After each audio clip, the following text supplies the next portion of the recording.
हमारे देश की अर्थव्यवस्था में स्टार्टअप का महत्व तेजी से बढ़ रहा है। इनका आगे का सफर अब दीर्घकालीन स्थिरता और इनोवेशन पर निर्भर करेगा। यह बात 19 नवंबर बुधवार को कोलकाता में हुए इनोवेशन 2025 सम्मेलन में सामने आई। कार्यक्रम में उपस्थित एक्सपर्ट्स ने कहा कि स्टार्टअप को लंबे समय तक सफल रखने के लिए नई तकनीक, मजबूत सामाजिक जिम्मेदारी और रिन्यूएबल एनर्जी पर तेजी से काम करना पड़ेगा। यही भारत के आर्थिक बदलाव को आगे बढ़ाएंगे। ये तो ऐसा कोई मंत्र मेरे पास तो नहीं है।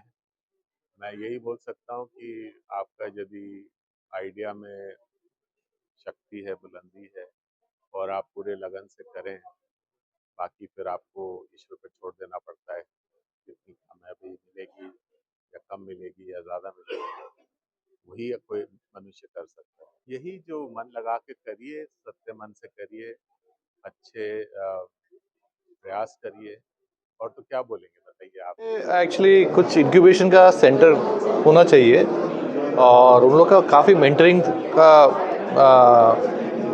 रिक्वायरमेंट है। ये मेंटरिंग जो मिलेगा उसके लिए तो सीनियर्स, जो सक्सेसफुल सीनियर्स जो है उनका थोड़ा अभाव है यहाँ पे। अदरवाइज शायद हम लोग का जो जितना स्टार्टअप है काफ़ी कुछ सक्सीड कर सकते हैं।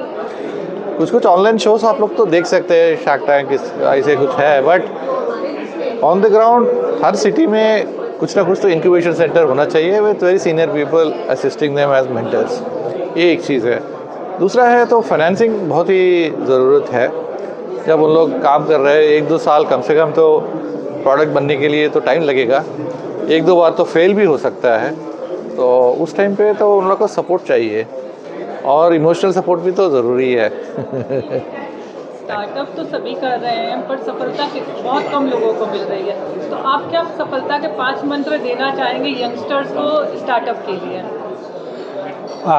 Startup is I feel that it is a very best engine for Indian economic growth. And startup, the people have a need in their own confidence on themselves. They will be prepare a good revenue model, how it can be sustained in the future. And third point on that this every of the startup will be like to look on that what is the impact will come to the society. When the society impact will come, the automatically it is a long run will be sustained of this the startup. Sir, क्योंकि हम युवा शक्ति से हैं, तो आप युवा शक्ति के माध्यम से युवाओं को क्या कहना चाहेंगे? अभी भारत पे बहुत सुनहरा मौका है। इतना दिन तो हम लोग नौकरी करते थे, नौकरी के लिए जिंदगी खपा देते थे। अब भी जो मौका है, खुद का बिजनेस बना सकते हैं और आप खुद नौकरी करने की जगह दूसरों को नौकरी दे सकते हैं। और दूसरों को जो नौकरी देने का जो खुशी रहती है, खुद का नौकरी करने से उतना खुशी। मैं सिर्फ 2 मूल मंत्र देना चाहूँगा। हर बिजनेस के 2 धर्म होते हैं। एक होती है आपकी ग्रोथ, आपकी उन्नति, और दूसरी होती है आपकी प्रॉफिटेबिलिटी। अगर आप ये दोनों चीज़ पे फोकस करेंगे, इवेंचुअली आप डेफिनेटली सक्सेसफुल होंगे। अभी युवा जो है वो स्टार्टअप कर तो रहे हैं पर वो उसमें ज़्यादा सक्सेस नहीं हो पा रहे हैं, तो या करते हैं कुछ दिन में जो है फेडअप होके बंद कर देना या कुछ ना कुछ। तो इसके लिए आप क्या कहना चाहेंगे उनको कि लगे रहने के लिए क्या करना चाहिए? देखिए, आप स्टार्टअप सिंपल नहीं है। बिजनेस, एक अच्छी बिजनेस बनाना, एक अच्छी प्रॉफिटेबल बिजनेस बनाना अच्छी नहीं है। आपको कुछ एक चीज़ मोटिवेशन के लिए लानी पड़ेगी और आपको लगे रहना पड़ेगा।